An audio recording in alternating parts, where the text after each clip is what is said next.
você precisa dos olhos. Porque para nada serve para um cego um espelho. Que serventia tem? Nenhuma.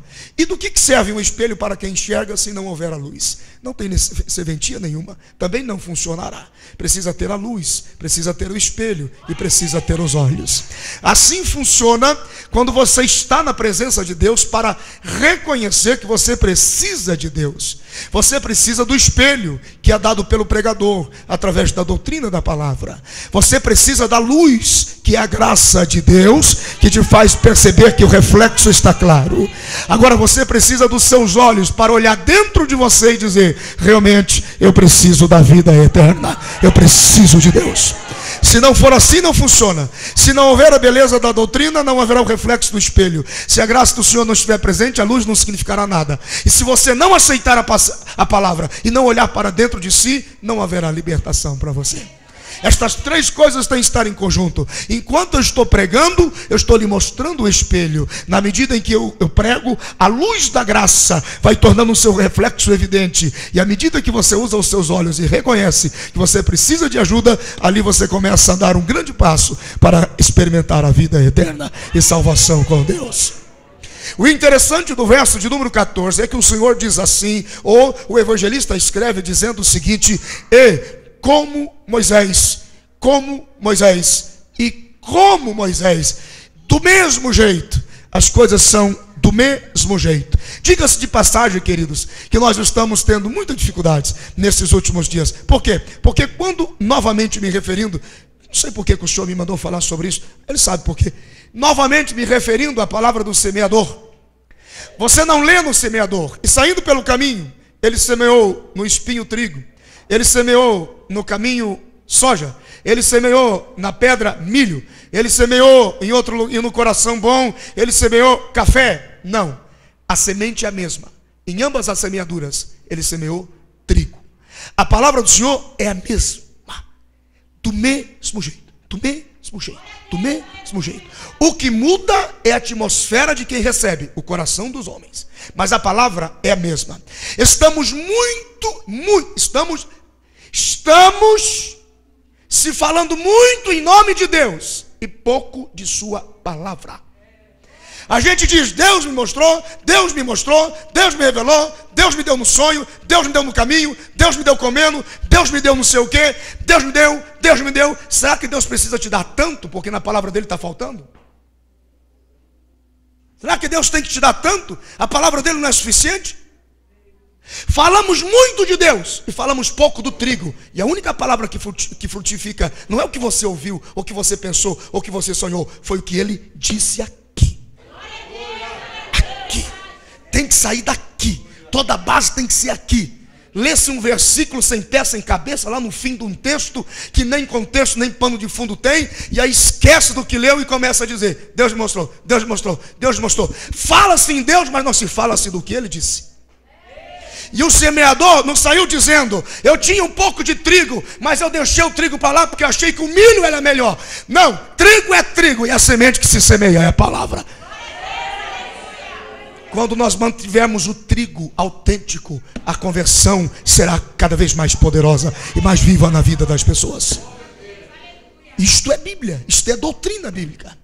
E olha o que é que a Bíblia está nos dizendo: que assim como Moisés levantou a serpente no deserto, assim importa que o Filho do Homem seja levantado, para que todo aquele que nele crê não pereça, mas tenha a vida eterna.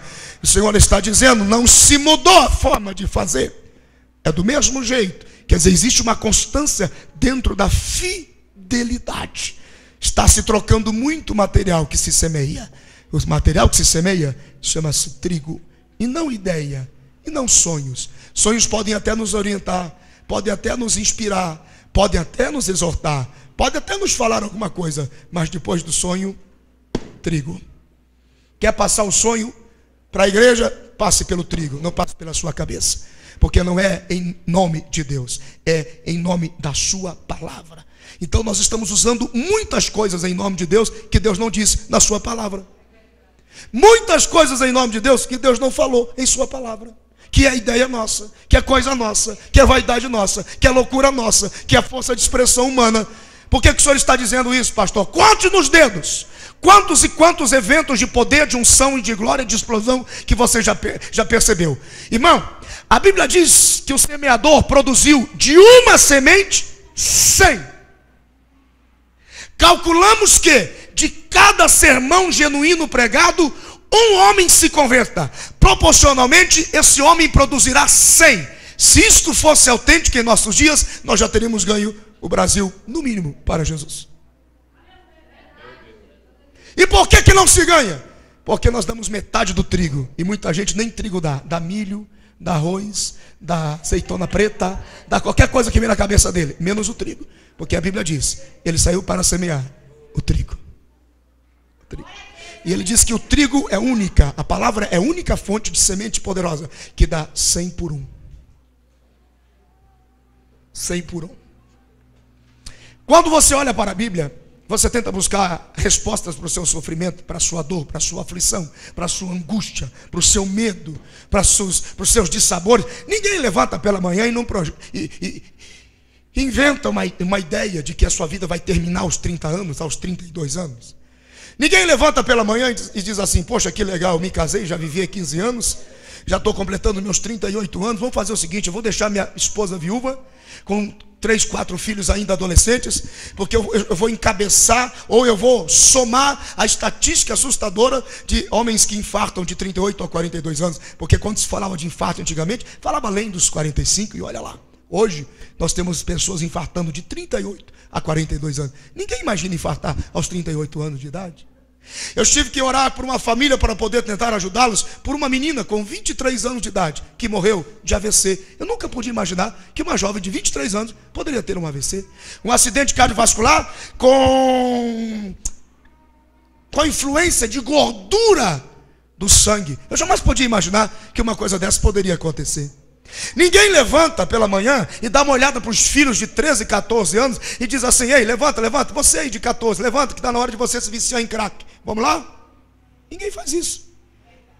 Ninguém vem, pelo menos é que a gente acredita dentro do que é bom senso, ninguém vem diante de um sacerdote, junto das testemunhas e dos padrinhos, jurar amor e fidelidade para simplesmente abandonar a esposa com 2, 3 anos de casado, ou com 10 anos, porque na verdade o que ele descobriu é que quem ele ama de verdade não é a mãe dos seus filhos, mas é a menininha de 13, 14 anos que ele encontrou na esquina, e diga-se de passagem que até 16 é pedofilia. Ninguém faz isso. Mas as pessoas acabam se descobrindo, fazendo isso, vivendo situações, vivendo problemas, encarando situações, que elas são pegas de surpresa, dizendo, como que eu fui capaz de fazer isso? Como que eu fui capaz de viver isso? Como que eu cheguei nesse ponto? Que maldade é essa? Que dor é essa? Que dificuldade é essa? A bem da verdade, irmãos, não era para ser assim. No livro de Gênesis, no capítulo 1 e no verso 31, a Bíblia diz que aquilo que Deus criou, tudo que Deus projetou, tudo que Deus fez, Ele fez para dar certo, Ele fez para ser bom, Ele fez para ser agradável, Ele fez para funcionar com perfeição. Mas o homem, ele cede ao pecado, ele cai por este pecado e agora ele é destituído de Deus. Irmãos, é impressionante, tudo que Deus criou no universo, Ele criou para comportar, todo o universo foi projetado para comportar o que de Deus no universo foi colocado. Quando Deus olhou para a imensidão do universo e para o infinito, Deus olhou e falou assim, aqui cabe sol, aqui cabe estrelas, aqui cabe lua, aqui cabe satélites, aqui cabe constelações, porque todo o meu espaço deve ser preenchido. Então o sol, a lua, as estrelas, as constelações cabem no céu. Daqui a pouco Deus olha e diz, não, vou criar um lugar e vou colocar mais coisa, tem mais coisa no lugar. Aí Deus cria o planeta Terra. Aí Deus começa a colocar tudo aquilo que o planeta Terra pode comportar. Ele vai colocando água, vai separando água de terra seca, Ele vai dando vegetação, Ele vai dando animal, Ele vai criando tudo, e a terra vai comportando, vai comportando, vai comportando. Daqui a pouco Deus olha para a terra e diz, não, essa terra comporta mais alguma coisa, tem lugar para mais alguma coisa, tem lugar para o homem. Aí Deus coloca o homem lá no Éden. Só que quando Deus coloca o homem no Éden, o homem fica tão grande de si, que não tem lugar para o homem no Éden. Então ele tem que ser expulso do Éden. Tinha lugar para tudo, mas o homem achou que não tinha lugar para ele no Éden. Então ele ousou subir ao conhecimento de Deus na ignorância e no engano de Satanás, achando que poderia saber como ele, no sentido de achar que o mundo do Éden para